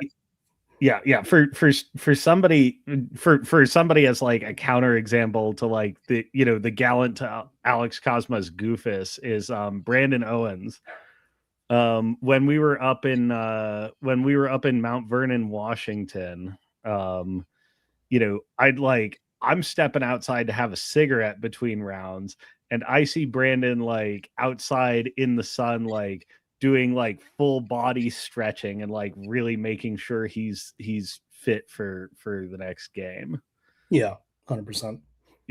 So even little things like can make a huge thing, like a huge difference. But like, Brandon's got a great sense of interoception, because he's treating his physical game like it matters for his ability to, win what we usually shift all the responsibility onto the cognitive game for.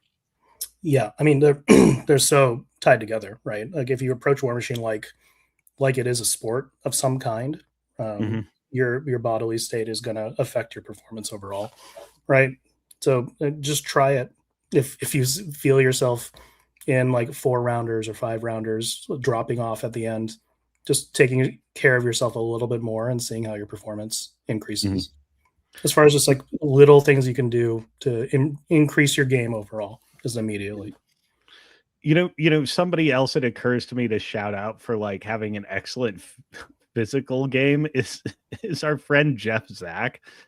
I'm complaining about being in like my late 30s and my knees hurt. Jeff has had a hell of a last 2 years, and played 8 games of War Machine back to back to back to back to back at Dragon's Fury, True. with like being laid very nearly as low as it's possible for a War Machine player to be laid physically and coming back. So like it's not just, it's not just enjoying the game now, but it's actually quality of life everywhere if, if your physical game is on point. Yeah, yeah, absolutely. Excuse me. We say as I cough still. Oh man. Well, we're about to wrap up the show and I'm about to have a cigarette. So, we all have our vices. Yeah, 100%. Any closing thoughts, David? Yeah, I would love to talk about this topic more, to be honest with you.